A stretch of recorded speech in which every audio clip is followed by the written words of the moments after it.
सभी भक्तों का मंगल हो। सादर जय श्रीमान नारायण, हर हर महादेव। आज मैं आप लोगों को बताने वाला हूं कि क्या आपके ऊपर, आप पर बुरा समय आ गया है, क्या आप परेशानी में हैं, तो मैं सफलता का छोटा छोटा मंत्र बताऊंगा। यदि दुर्भाग्य को सौभाग्य में बदलना है तो कैसे बुरे समय में आप दुर्भाग्य को सौभाग्य में बदलें, बुरा वक्त आने पर क्या करें और क्या न करें, इसके विषय में मैं बताने वाला हूं। तो मनुष्य के जीवन में जब बुरा समय आ जाए तो इससे घबराना नहीं चाहिए। सबसे बड़ा मंत्र यही है कि मनुष्य को किसी भी परिस्थिति में घबराना नहीं चाहिए। बुरा समय भी व्यक्ति के जीवन में उसी तरह से होता है जैसे दिन के बाद रात गुजरते ही फिर से सवेरा होता है। अवश्य इसको समझना चाहिए कि अभी रात हुआ है तो सवेरा होगा।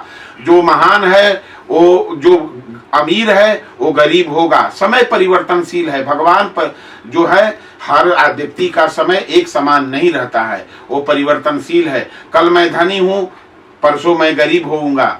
तो ये संसार का नियम है, प्राकृतिक नियम है। तो बुरा वक्त आए तो मनुष्य को कभी भी घबराना नहीं चाहिए। मनुष्य के जीवन में आने वाले सुख दुख के पल भी ऐसे ही होते हैं।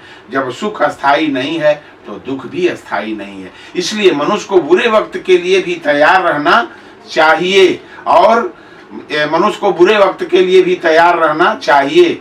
बुरे वक्त को धैर्य के साथ गुजारना चाहिए। जो लोग धैर्य को त्याग देते हैं उनका जीवन संकटों से भर जाता है। इसलिए और क्या, रामचरितमानस में गोस्वामी जी लिखे हैं कि धीरज धर्म मित्र अरु नारी, आफत काल परीखौ चारी।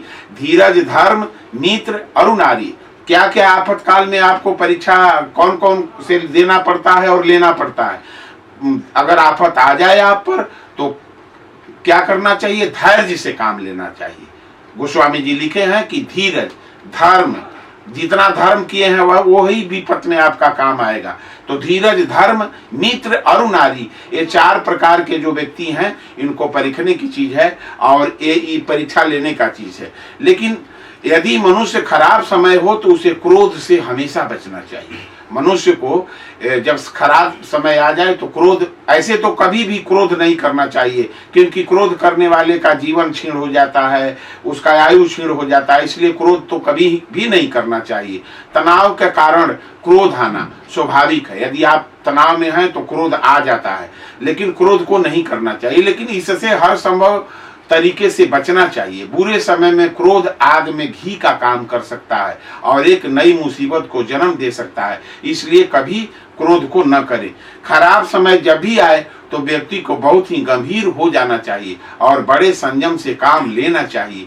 बुरे वक्त में एक गलत फैसला मुसीबत को बढ़ा सकता है, इसलिए कभी भी गलत फैसला न ले। इसलिए बहुत सोच समझकर ही कदम उठाना चाहिए। अच्छे समय का इंतजार करना चाहिए।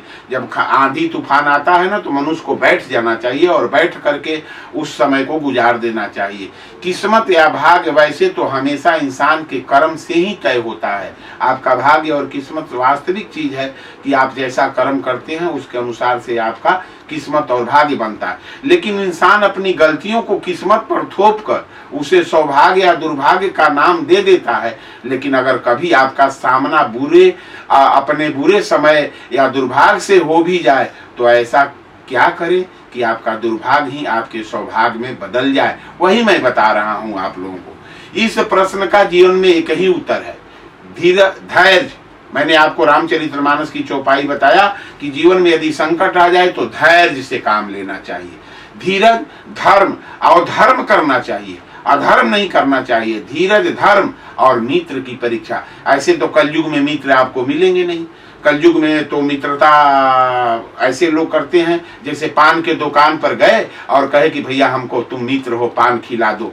तो ऐसे ऐसे मित्र आपको मिलेंगे। आपको मित्र सतयुग द्वापर में कुछ प्रमाण मिला है कि मित्र कैसा होना चाहिए। तो मित्र सुदामा और कृष्ण को देख लीजिए। बहुत लोग कहते हैं कि सुदामा जी भगवान कृष्ण से चना चुरा कर खा गए, ब्राह्मण थे, लोभी थे। लेकिन ऐसा नहीं है। सुदामा जी के ऋण से भगवान कृष्ण कभी उत्तीर्ण होने वाले नहीं हैं। क्यों नहीं उत्तीर्ण होने वाले हैं? कि वो जो चना था वो श्रापित चना था, श्राप दिया हुआ चना था। जो ही सुदामा जी को गुरु माता ने हाथ पर चना दिया, सुदामा जी तत्वदर्शी ब्राह्मण थे, जान गए कि ये श्रापित चना है और जंगल में गए। सुदामा जी कृष्ण को दलिद्र होने से बचा दिए। मित्रता ऐसा होना चाहिए।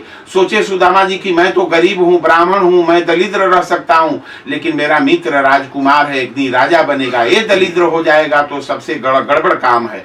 इसलिए सुदामा जी अपने दलिद्र हो गए, अपने उस श्रापित चना को पा लिए, खा लिए, लेकिन अपने मित्र को दलिद्र नहीं होने दिए। आजकल के मित्र आपको मिलेंगे, यदि आपके पास 2 लाख रुपया है तो आपके मित्र छुरा भोंक करके और 2 लाख रुपया लेकर के भाग जाएंगे। तो ऐसे हैं। तो मित्र का भी परीक्षा, तो ऐसे कलयुग में मित्र होना बड़ा मुश्किल है। तो धीरज धर्म मित्र अरु नारी, और नारी का भी परीक्षा होता है। खैर आजकल की नारी कहाँ आपको मिलेगी। मैंने तो अनेकों वीडियो डालता हूँ। इस हमारे देश में सबसे बड़ा समस्या क्या है कि पत्नी ने पति को छोड़ दिया, पति ने पत्नी को छोड़ दिया। तो ये हमारे संसार की सबसे बड़ा जटिल समस्या है और इस पर कोई विचार नहीं करता। हजारों हजार लोग ऐसे हैं जो अपने पत्नी को छोड़ दिए हैं, कुछ पत्नियां अपने पति को छोड़ दिए हैं। तो ऐसी समस्या हमारे देश में अनेकों प्रकार की है, जिसको मैं रोज देखता हूं और मेरे ऊपर कमेंट आता है। मैं सबको बताता हूं कि नहीं, ऐसे भी लोग इस संसार में हैं।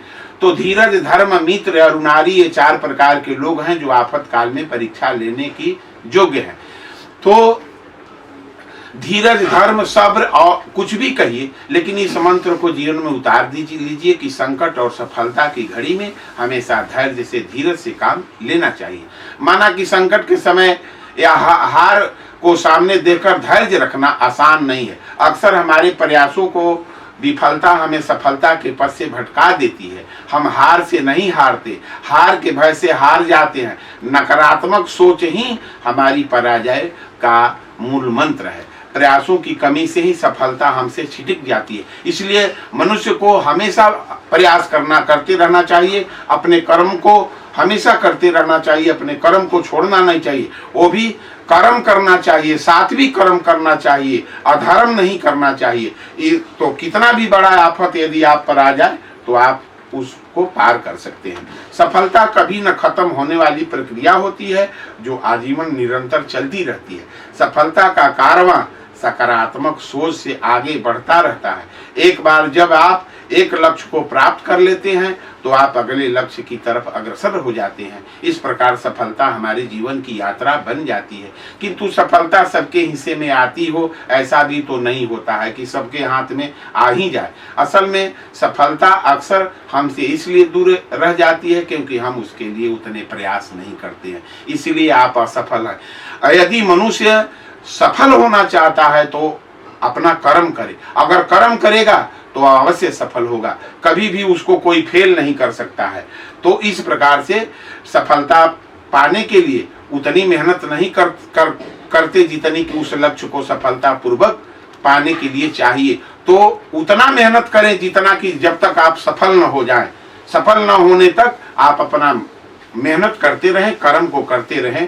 तो इस प्रकार से, और आफत यदि आप पर आ जाए तो सारा काम भगवान के चरण में सौंप देना चाहिए। यदि आपका काम आपसे नहीं बन रहा है तो जितना भी आपके जीवन का आप जो लक्ष्य बनाए हैं, जो आप सोच करना चाहते हैं, वो सब कुछ भगवान पर समर्पित कर देना चाहिए। और भगवान पर समर्पित कर देंगे तो भगवान आपको उस गर्त से निकाल देंगे